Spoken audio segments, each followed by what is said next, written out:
Hello, America. I'm Mark Levin, and this is Life, Liberty, and Levin. Welcome. I know you can be 1,000 different places on Sunday. You can always DVR the program too, and we have a killer show. I'm glad you're here. Two great guests.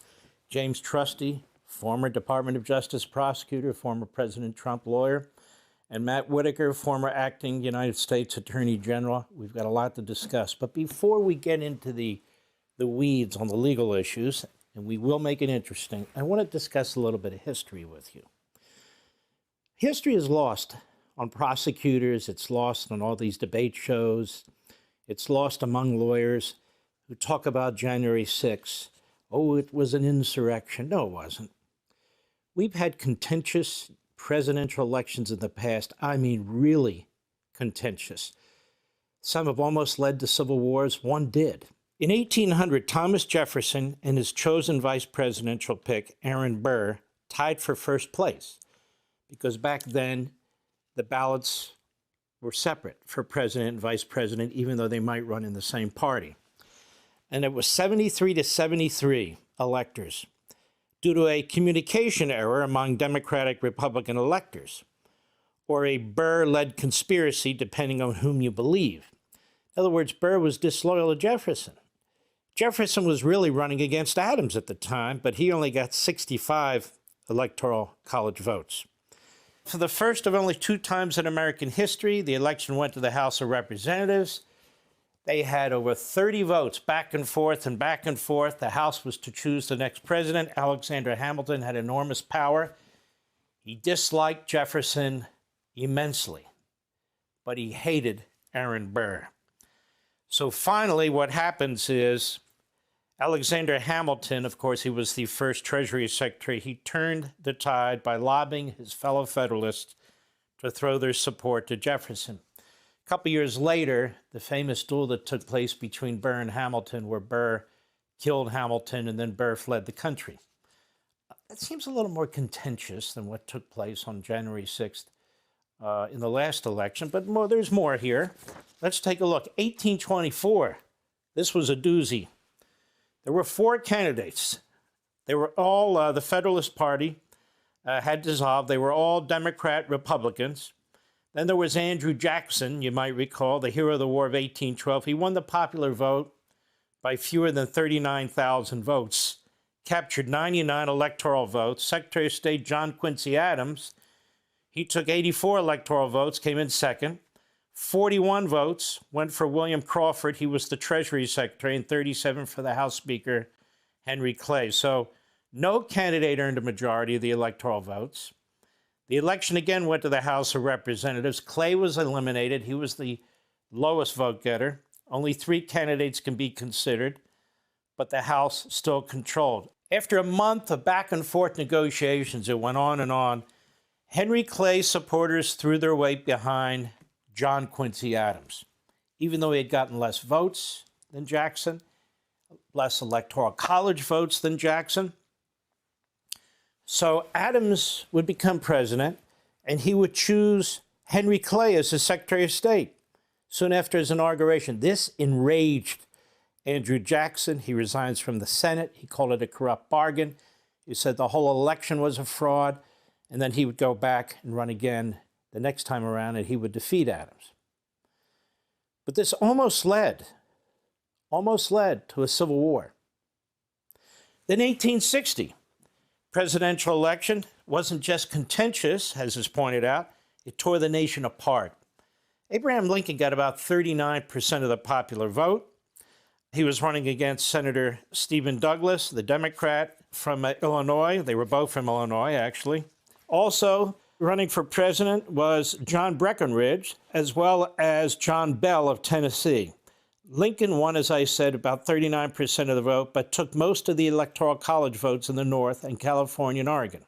Breckinridge won the electoral votes in most of the South, along with Maryland, Delaware. Bell won Tennessee, Kentucky, and Virginia. Douglas captured only Missouri, despite finishing second in the popular vote.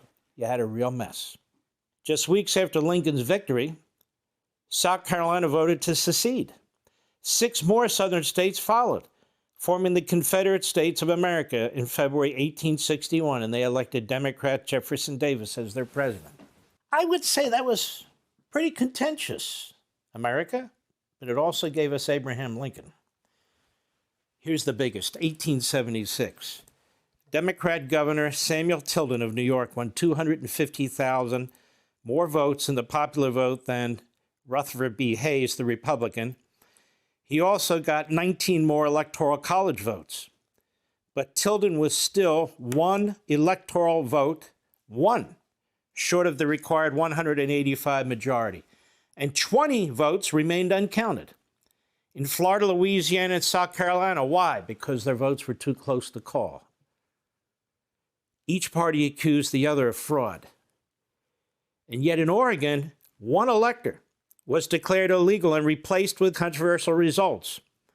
So you had a crisis here, the greatest electoral crisis in American history, and threats of another civil war. It was 1876. So what happened here? Congress established a 15-member commission of senators, congressmen, and Supreme Court justices.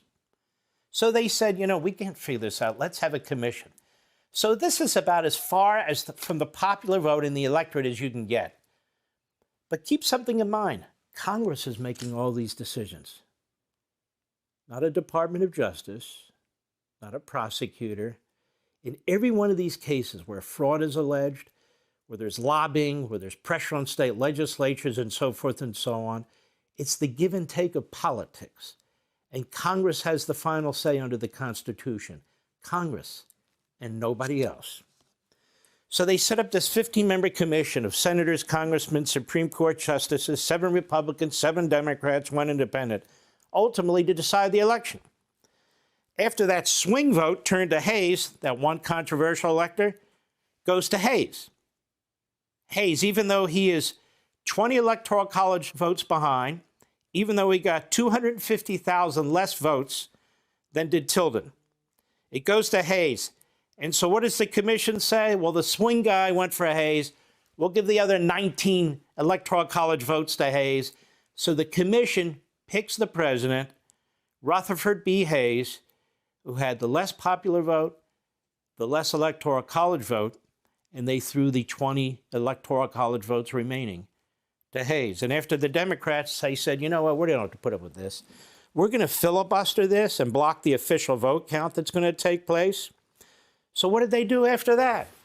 Well, they met at a hotel in Washington in February 1877, and they worked out a compromise. The Democrats would accept Hayes' victory, provided that Hayes removed all federal troops from the South.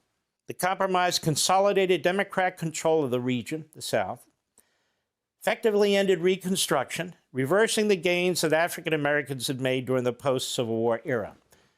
So the Democrats not only did that, they undermined the efforts that had been undertaken by a Republican president earlier, Ulysses S. Grant, to send the U.S. Army into the South to destroy the Klan. All that changed as a result of the 1876 election. Now, later they'd pass a statute to try and work all these things out. But it's amazing. Nobody was indicted, Mr. Producer. Nobody was charged with anything. It's just incredible. Then we have the election of 2000. Al Gore, George W. Bush, all came down to Florida. A couple hundred votes. Al Gore brings the first lawsuit, and it becomes litigation hell. Different districts throughout the state, forum shopping by both sides, trying to find judges that would uphold this part of the law, that part of the law. Meanwhile, the radical left-wing Democrat-controlled Florida Supreme Court steps in and keeps changing the law, changing the law, changing the law to try and get Gore over the finish line. In the end, the U.S. Supreme Court steps in and says, that's enough. That's enough. The voting has to stop at some point. The Supreme Court of Florida can't keep changing the rules. They are destroying one person, one vote, the entire concept. And so George Bush winds up being the winner. And he wins the Electoral College by 5 votes. He also lost the popular vote by over 500,000 votes. That was a very contentious election, and we all know it. January 6th, this past cycle for the president, said to be an insurrection. And President Trump was said to be guilty of seditious conspiracy. We had a whole January 6th commission set up by Nancy Pelosi. She picked the Democrats and the Republicans. She rejected the Republicans that Leader McCarthy had chosen. It's never been done before in American history. And they do all this one-sided public stuff, and they turn it over to a prosecutor. But the funny thing about the prosecution is, here it is. There is a criminal act, rebellion or insurrection, passed during the Civil War period. It appears nowhere in the charges against Donald Trump. Donald Trump is not guilty of rebellion or insurrection. He's not even charged with it. Whoever incites, sets on foot, assists, or engages in any rebellion or insurrection against the authority of the U.S. or the laws thereof, or gives aid or comfort thereto, shall be fined under this title or imprisoned not more than 10 years or both, and shall be incapable of holding any office under the United States. That's not in here. Well, what about seditious conspiracy? I remember legal analysts all over cable TV, some here, CNN for sure, MSNBC, New York Times, Washington, seditious conspiracy, they have Trump dead to rights. But it's not in the charges. If two or more persons in any state or territory in any place subject to the jurisdiction of the United States conspire to overthrow, put down, or to destroy by force the government of the United States, or to levy war against them, or to oppose by force the authority thereof, or by force to prevent, hinder, or delay the execution of any law of the United States, or by force to seize, take, or possess any property of the United States, contrary to the authority thereof, they shall each be fined under this title or imprisoned not more than 20 years or both. So why? Why didn't this out-of-control rogue, Eric Holder, Obama, Biden prosecutor, Garland's man, Smith, bring these charges? Because he had no evidence. Rebellion or insurrection. All the testimony of the January 6th committee, all the testimony, all the witnesses, all the documents, not a scintilla of evidence that Donald Trump led any kind of rebellion or insurrection. What about seditious conspiracy? There was no seditious conspiracy. Donald Trump is the man who said, if they want 10,000 armed Army soldiers to protect them on January 6th, please let me know. Well, nobody's leading an insurrection if they're offering armed federal troops to protect the Capitol building. And we heard what Donald Trump said about peacefully lobbying Congress, so it doesn't work. So what happened? So Jack and the boys go back and they say, you know what, we can't let this go anyway. So they go back to the Civil War, post-Civil War period, a law that was passed in 1871. It was called the Ku Klux Klan Act at the time to try and defeat the Klan. That's one of the counts here, 18 U.S.C. 241, conspiracy against rights. It is a disgusting and preposterous overreach.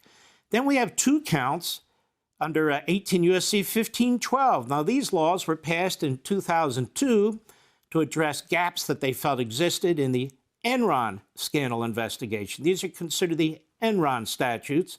They have nothing to do with January 6 protests.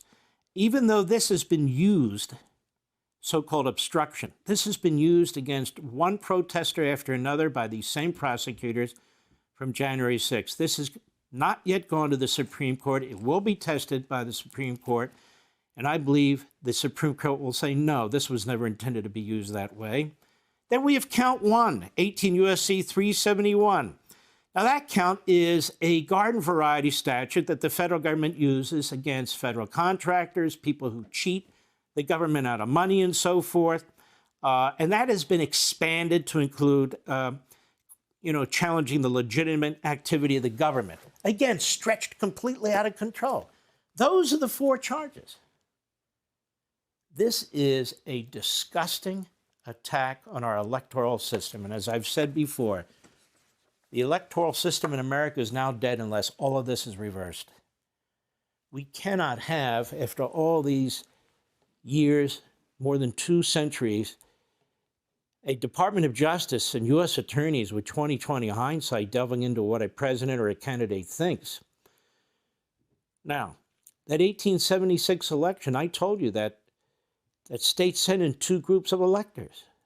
You're free to do that. Congress decides all this stuff. They're not criminal activities. So, but now, what are the rules for running, challenging, and disputing elections today? We don't know. Who decides? Apparently prosecutors. What can a candidate, or when can a candidate rely on legal advice, since President Trump's lawyers are being indicted for giving legal advice? Is a president not free to discuss decisions about elections with his vice president and strongly urge him to take one position or another? Of course he's free to do that. Is a president free to publicly dispute election results? They all do when they lose, including people like Hillary Clinton and Al Gore. The electoral process is now not purely political and constitutional as was intended, but now it is the control of prosecutors, Department of Justice, and in the hands of these people in the Biden administration, it is a disaster. And the judge who's going to hear this case is the most radical, partisan, activist, Obama appointee in the entire federal judiciary. Gee, I wonder how she got chosen. Hey, Sean Hannity here. Hey, click here to subscribe to Fox News YouTube page and catch our hottest interviews and most compelling analysis. You will not get it anywhere else.